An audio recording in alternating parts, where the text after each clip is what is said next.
참예수님 이승환 시몬 신부입니다. 오늘 62일차 평화를 얻는 데 필요한 4가지 사항이라는 주제는 세상 안에서 살아가는 신앙인이 무엇을 경계하며 무엇을 향해 나아가야 되는지를 알려주고 있습니다.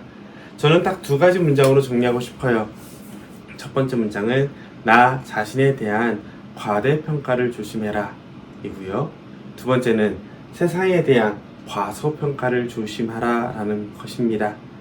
나는 이 정도는 유혹을 견딜 수 있어. 이 정도는 나는 충분히 조절이 가능해. 이 정도는 뭐 어때? 내가 흔들리지 않고 나아갈 수 있어. 라는 식의 자기 능력에 대한 과시는 하느님으로부터 멀어지게끔 만들기 때문입니다. 아차하는 순간 하느님이 아니라 나 자신을 더 드러내고 싶은 유혹에 빠질 수 있다는 것이죠. 반대로 세상에 대한 과소평가를 조심하라는 것은 세상은 생각보다 큰 유혹들이 많이 찾아옵니다. 자신도 모르는 사이에 세상 것에 매일 수가 있거든요. 예를 들어 지금 저는 계속하면서 이 성화를 옆에 두고 있지만 준윤선범의 의미를 중심으로 둘 뿐이지 제가 이 성화에만 빠진다면 어느 순간 이 성화가 정말 소중하고 기도가 잘 되는 성화라고 해서 나머지 성화들을 무시하고 의미를 평가절하해버리는 일이 생기거든요. 그 순간은 이미 제가 이 성화에 매어버린 것입니다. 만약 이 성화가 아니라 관련된 좋은 성화가 있지만 구하기가 힘들다면 그저 그것만을 머릿속에 가득 품기보다는 오히려 그거에 대한 이미지 파일을 구해서 프린트해서 액자로 만들어 둔다면 똑같은 효과를 볼 수 있겠죠. 하지만 그런 행동 없이 그저 그 성화가 갖고 싶은데 그 성화가 없으니 뭘 못하겠어 라는 걸로 하다 보면 어느 순간 하느님이 아니라 하느님께 나가는 기도 도구에 매인 자신을 발견할 수 있습니다. 이렇게 세상은 우리도 알지 못하는 사이에 향유한다는 곧 세상을 통해서 하느님께 나아가는 것이 아니라 세상이 우리를 매이도록 만드는 유혹이 크다는 것이죠. 그래서 결국 같은 말이에요. 나 자신에 대한 과대평가를 조심하고 세상에 대한 과소평가를 조심하라는 것은 나에 대한 겸손된 자세로 세상을 바라보며 이 안에서 하느님과 함께 나아갈 수 있도록 관계를 맺어야 된다는 것이죠. 바로 그런 점에서 평화를 얻는 데 필요한 4가지 사항은 나 자신을 버리라는 것이 아니라 내 개인이 세상에 매이는 것으로부터 자유로워질 수 있기를, 또 나 자신에 대한 교만이 아닌 겸손의 자세로 나아가기를 이끌어줍니다. 제 마음이 닿았던 문장은 이거였어요. 말씀은 적으나 뜻은 가득하고 그 결과는 풍성합니다. 분명 하느님께 나아가는 데 있어서 내 내면에 기쁨이 가득 차고 그 기쁨을 표현했을 때 행복하다. 이것이 하느님의 뜻이구나. 이 짧은 단어로 표현하지만 그 단어가 우리가 체험한 것을 담을 수는 없습니다. 또 그 단어가 주어진 그 단어가 그 체험을 통해서 내가 변해가는 결실을 담을 수도 없겠죠. 그럼에도 불구하고 하느님에 대한 기쁨과 체험을 어떤 방식으로든 표현하는 노력은 중요합니다. 물론 표현 방식을 너무 구체적으로 하다 보니 미사유가 너무 많아지는 것은 또 하나의 유혹이 될 수도 있어요. 하지만 그렇다고 아무런 표현을 하지 않는 건 역시 그저 하느님을 알아서 해주겠지라고 생각하면서 스쳐 지나가는 체험으로 과거에 매이게 하는 위험성도 있습니다.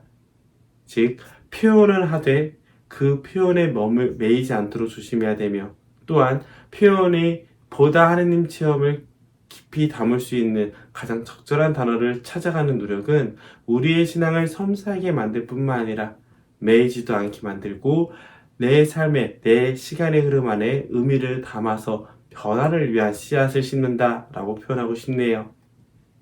그렇기 때문에 평화와 안정의 울타리 안으로 들어가려면 어떻게 해야 합니까? 라는 질문에 4가지를 볼 수 있겠죠. 첫째, 자신의 뜻보다 남의 뜻을 받드는 것을 힘써라. 이것은 내 삶의 방향성이 세상 것이 아니라 하느님께 나아가도록 세상 것을 기꺼이 내려놓을 수 있는 그런 자세를 요구하는 것이죠. 즉 사람들이 모두가 좋아하고 따라가려고 하는 그런 세상적인 이익보다는 그런 것들은 그 사람들한테 맡기고 나는 내가 정말 기쁘게 체험했던 하느님께 나아가라는 방향성의 문제로 보여집니다. 두 번째, 많이 가지기보다는 적게 가져라. 세상 것을 소유하다 보면 그 소유된 것에 매인다고 했죠. 자유로운 삶을 위해서 향유할 수 있는 자세, 즉 세상으로부터 자유롭게 나아가는 그런 삶의 모습을 요구합니다.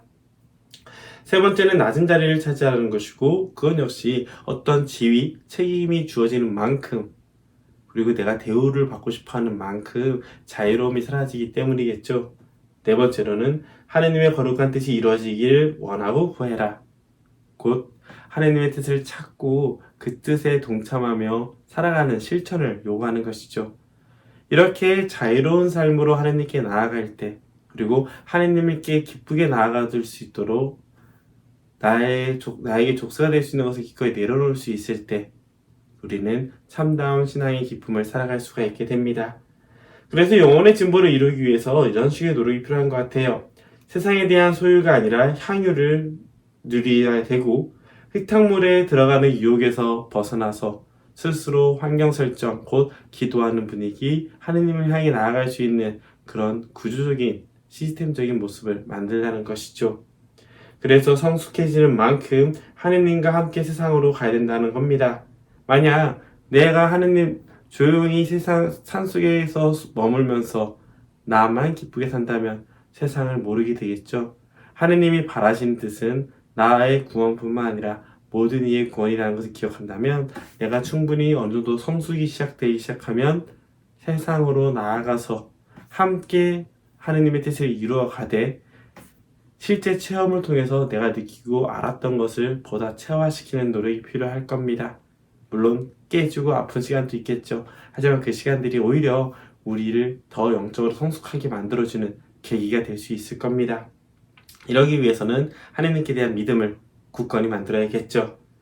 그럴 때 흔들리지 않고 살아갈 수 있다는 것, 그걸 기억하면서 여러분들 역시 평화, 곧 하느님과 함께하기 위해서 무엇이 필요한지, 또 그 평화를 얻으려고 하는 노력이 곧 우리의 영적 진보로 이어질 수 있다는 것을 기억하면서 오늘 묵상도 기쁘게 하시면 좋겠습니다.